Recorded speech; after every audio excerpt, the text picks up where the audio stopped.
Welcome to Project Catalyst. I'm Tina Emerson, Chief Marketing Officer here at Maynard Nexsen. I am joined today by David Spratley. He is an Economic Development Director from our Raleigh office. Thanks for joining me today, David. Happy to be here. Thank you, Tina.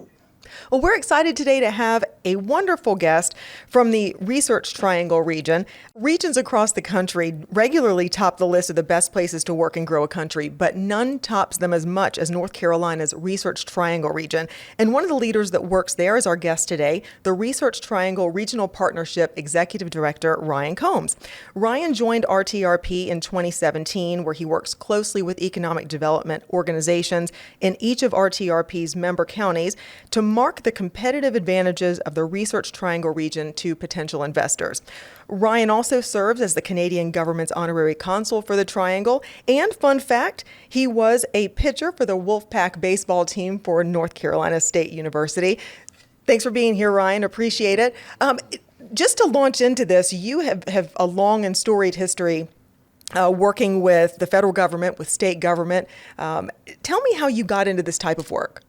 It's funny, we had that conversation last night. We had a company here and I asked the exact question to the consultant with them. I said, nobody goes to school to be in economic development. And for me, you mentioned it, I was a college athlete, but at the same time, I was a big history buff and I loved all things history and government related, and was in Washington, D.C. We were actually playing Maryland in baseball my junior year. And I walked around D.C. during the day with my dad and we were standing outside the White House, and I had been watching the West Wing, and I thought it'd be really cool to be an intern at the White House. So I started applying, got that, thought I'd be in DC for 3 months, ended up being there for 2 years. I worked for 2 U.S. senators for about 10 years total.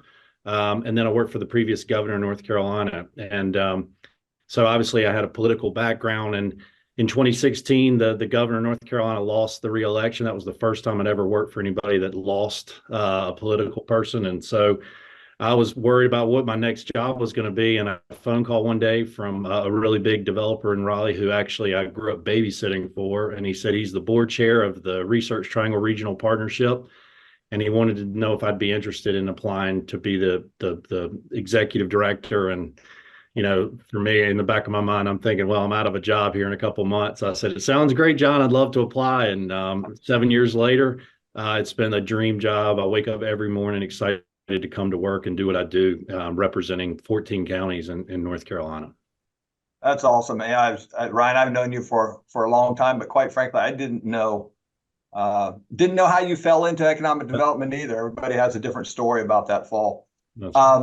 Well, great. I'm glad to have you not only on this podcast, but in the region. The Triangle has had some remarkable success in over the last decade plus.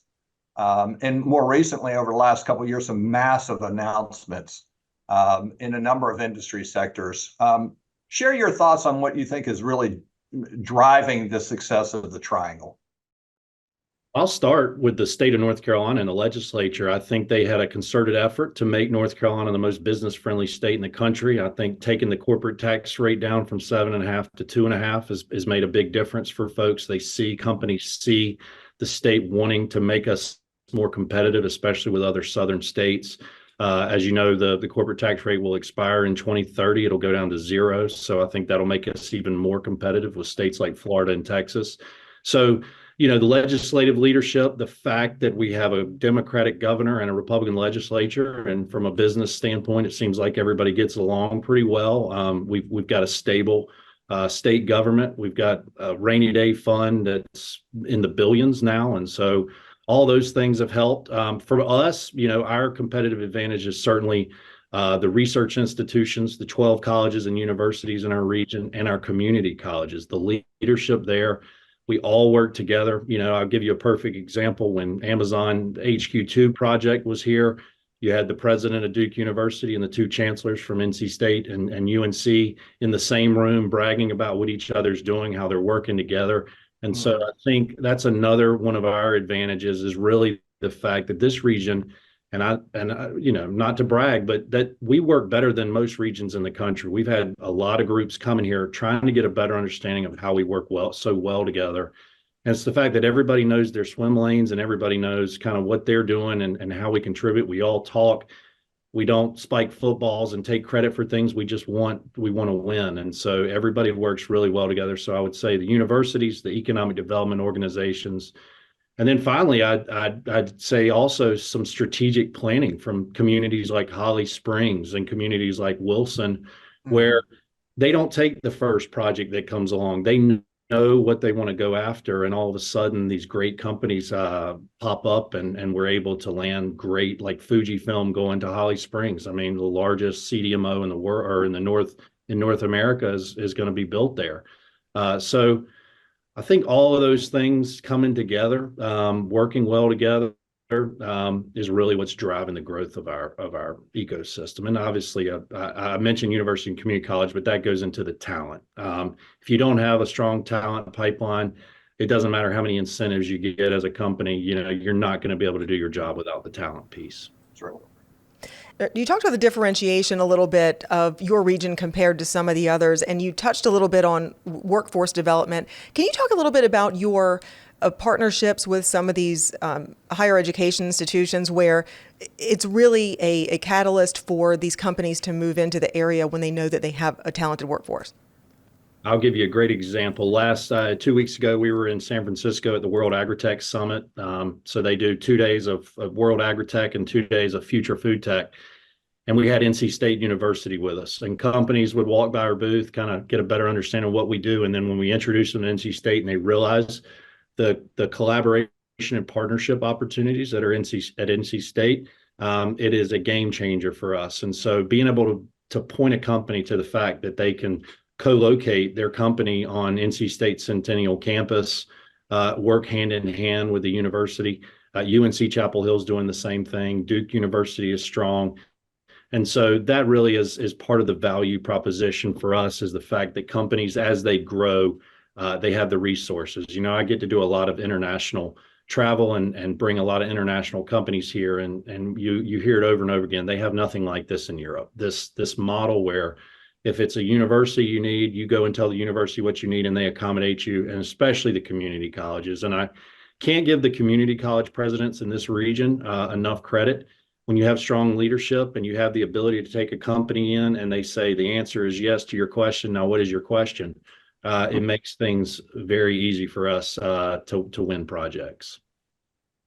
Well, speaking of projects and winning projects, I think for folks that may not know your organization as well as I do, would be interested to know kind of how you work with your counties, meaning when there's project work to be done, recruitment project, how do you interact with your counties on that and with the state of North Carolina through the Economic Development Partnership of North Carolina? Sure. Yep. And so when I took this job over, they kind of restructured the RTRP, Research Triangle Regional Partnership. Traditionally, we were engaged with site consultants and we worked projects directly. When I took over, the counties that I represent, so our funding mechanism is we're funded by the 14 counties that we represent. They all have great economic developers, and then we have great partnerships with the Economic Development Partnership in North Carolina. So the funnel kind of works with EDP&C being the lead economic development engine for the state, and then as projects trickle down, they involve the local economic developers. So the new kind of mission for the RTRP was, we've got a great state partner, we've got great local partners. We need somebody to go out and promote the region externally and build more excitement for what's going on here. You travel internationally, people know Boston, they know San Francisco, they know New York. And so for us, a lot of times it's going in and just educating people on the value proposition of North Carolina and especially the Research Triangle region, and say, you know what, just come visit us for a day. You're flying to New York, just pop down. It's an hour flight from New York. Just come see what's going on here.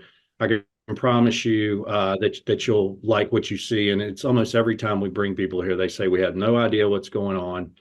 This is a place we want to be a part of. And so we're still trying to fight that. I think we punch above our weight. We are competing with some of these larger markets. We want to be in competition with them. And so the value proposition we have to sell. And like I said, I've already kind of talked about what our value proposition is, but yeah, so just our core mission is to promote the Triangle region externally. And then when companies come, we play connector. And so if a local company, I can give you an example of had a Finnish company here visiting a couple weeks ago. We had another Finnish company that just opened an operation here, and we connected the two of them, and one's in Wake County and one's in Lee County. So kind of playing connector and making sure that all the parts are highlighted and everyone knows one another in the region. I think a lot of people think that you still do project work, and really you're really more of a loudspeaker for the region and getting the word out. So what industries are you targeting to get the word out on? And then beyond that, even which countries, because I know you do a lot of outreach internationally. Sure. So, obviously North Carolina, our number one industry remains agriculture. One of the things that I saw as a potential for us to be a leader in is agriculture technology. And so for the last couple of years, we've developed a coalition of companies, of academic institutions, of government, and created something called the Research Triangle Ag Tech Cluster. And it really is just a coalition to help build the sector in our region. So when we talk about ag tech, we talk about plant science, we talk about food tech, we talk about animal health, and we talk about ag data science. Those are kind of the four verticals within ag tech. Where we're seeing a tremendous amount of opportunity and growth is around alternative protein. So protein consumption globally has increased about 87% in the last 25 years, and it's projected to grow another 85 to 100% in the next 25 years. We're supposed to add another 2 billion people to the planet. How do you feed all these people? Well, you can't grow yourself out of it. And so these alternative protein companies, a lot of them popping up globally. We just had a call this morning with another company from Israel looking to scale in the United States. And so I'm really bullish and excited about alternative protein. So from where we have kind of really spent a lot of our time and effort, it's been around ag tech. It can help our urban core, but it can also help our rural communities. So a perfect example is a company out of Israel called Believer Meats. Great technology. They've raised about $350 million. They're building a $170 million facility in Wilson, which is 45 minutes from Raleigh. And it's going to employ about 100 people with an average salary around $100,000 a year. This is just one example. So from an ag tech standpoint, that's where we're really excited. The other industries, I think for us, obviously the excitement around battery and EV. We got our first OEM with VinFast, a Vietnamese auto manufacturer that's going to build SUVs in Chatham County. That's an excitement down the road. They're not in our region technically, but Toyota going just outside our region, building that major battery facility. And then, from a state standpoint, really Duke Energy spurring the state government to help them create legislation to be for our state to be carbon neutral by 2050. I mean, we're going to have to do a lot of investments in nuclear, wind, solar. So we're seeing a lot of excitement around that, and then you think about just down outside the triangle in Charlotte with Piedmont Lithium, what they're doing with lithium deposits there. So I think there's a lot of excitement in that space. And then finally, I do think one thing we haven't done enough of is because of the presence of the military here in North Carolina is going after defense technology companies. Mm-hmm. And so that's one of the spaces that we're going to start digging deeper into opportunities there. There's so much opportunity in that space. And so from that, that's kind of where we're focused our efforts on around ag tech, around EV and battery, and around defense technology. And who are you seeing as your biggest competition to bring those industries in? You mentioned trying to be a differentiator in the region. Who are we really looking at in terms of other states that might be competing with the Triangle? Well, I think our region is kind of a microcosm of the state of North Carolina. You've got the urban core, Raleigh, Durham, Chapel Hill, and then you've got we call them the halo counties that are more rural. And so it just kind of depends on the industry you're talking about. We are doing really well with.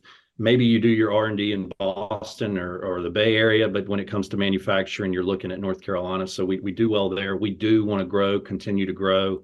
From an R&D standpoint, I think that's a big emphasis, commercialization at our universities.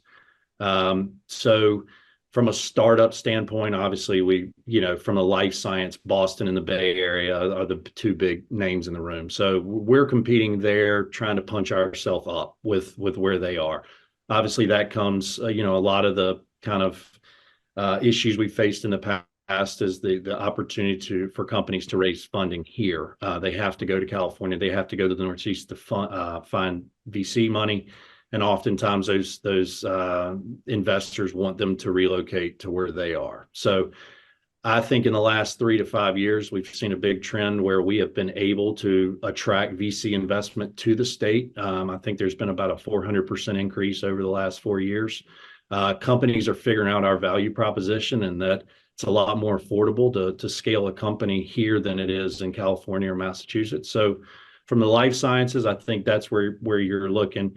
From a tech standpoint, obviously, Google, Apple have both announced they're going to build big tech campuses here. NC State has increased their enrollment in the College of Engineering by 4,000 students to help accommodate the growth of the tech sector here. Obviously, Austin is a player there. Still, the Bay Area, you talk about that. So those are kind of the markets that we see for that. And then from a manufacturing standpoint, I think it's really the Southeast in general. I do think one of the disadvantages of being here in this region is people often, when they hear Research Triangle Park, Research Triangle region, they automatically think salaries are going to be higher. And so they think maybe if I'm a manufacturer, I need to look in some other locations where labor is not going to be as cost inhibitive. So those are kind of I guess, the overview of what we think is our competition. And what does the partnership between state and local leaders look like when a project is seeking to locate in North Carolina? Who takes the lead? What resources can be brought to bear from either side? Well, it just all depends on the project, honestly. But I will tell you, the Governor Cooper's been outstanding at kind of helping champion the state of North Carolina. The legislature's been great. Anytime I've been involved with the project, taking them to see legislative leaders who basically say, you've got our support.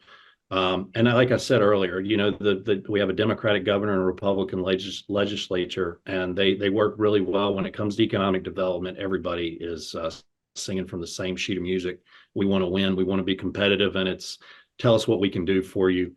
So EDP&C does a really good job of pulling those leaders in, and then our local, folks. I mean, I've been in rooms before where I've invited state senators that aren't even in the district that the project is locating, but they still want to come and say, you have our support from the legislature. So you can't minimize the impact that has when leaders, and then, I mean, even our federal delegation, Senator Tillis specifically has, reached out. We've sent projects when we find out they're going to DC for a meeting.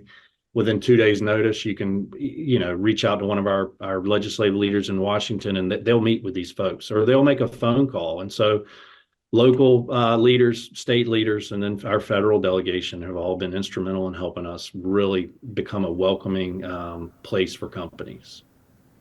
And David, in your work that you've done with North Carolina in your long career in economic development, what have you seen, and I guess this is a question for both of you, what have you seen as the best 30-second pitch for the Research Triangle region? I know that everybody has an elevator pitch. You could talk about the region for hours and hours, but what is really the most important point that you can make to companies looking to locate in the region? Is this for me, Tina? It's for both of you. I think that, both of you have done so much work in this area. You've done work together. You've pitched to the same companies. How does it work? What do you tell them when you get in a room and say, you need to come here and here's why, right before they leave the room? Yeah, and I'll take a quick swat at that. I'm sure Ryan has a much more succinct and refined elevator pitch in that he does it every day. But having lived and worked in the Triangle for the last 25 years around economic development, it is an extremely unique place when it comes to education, and then obviously the workforce that goes along with that, but then the cost as well. For the level of education, for the qualified workforce that we do, for the quality of life, you'd be hard pressed to find a place in the country at the cost that you get it at in the Triangle. That's a kind of an overarching theme that I think runs throughout economic development in the Triangle, is really the cost of doing business here and the remarkable asset that the universities are. Even if there's not a direct relationship between the project or the company and the universities, the effect the universities has leads down into everything that happens in the triangle. It's an amazing asset to have the universities here. I'll just echo what David said. I think from where I sit, I've had, some of the things that I've heard back to me from companies is, one, this is the easiest place in the country to get a first meeting. We're a very welcoming place. I had a company from Poland here. It was a fintech company. I had 6 CEOs of banks sitting around a table. They couldn't believe that 6 bank CEOs. And I said, you can email any of them. They'll meet with you. It's up to you to get the second meeting, but anybody will have coffee. So you have the opportunity to be a big fish in a small pond. I think we have all of the attributes, all of the things that big cities have, but we still have that small town feel. You can compete here, and competitors are still friendly. And so that's one thing. I had a CEO also tell me that this is one of the best places in the country for companies, for anybody that works in the company, to create wealth for themselves and their family, whether it's an entry-level person or the CEO. You go to Boston, you go to New York, you're paying 65% of your salary every month is going to pay for rent. Here, you can own a home, you can invest. And so I think those are things, the cost of living, the cost of doing business, all of those. Now they're rising. I'm not going to pretend that with all the success that those things are not going to get, they're not going to be as affordable as they were, but we still, as I mentioned, the places that we're competing against, people are amazed with it, but how affordable it is to live and work and save money here. Well, I love to end on a high note. We have run out of time, but Ryan, thank you so much for being with us today. Great insight on the Research Triangle. Thanks for all the work that you've done there. And thank you, David, for joining me today as my co-host. Appreciate it. We will see you next time on Project Catalyst. Project Catalyst, an economic development podcast, is a Maynard Nexon and NP Strategy production. To learn more about the podcast and subscribe, visit thecatalystpod.com or find us on your favorite podcast platform.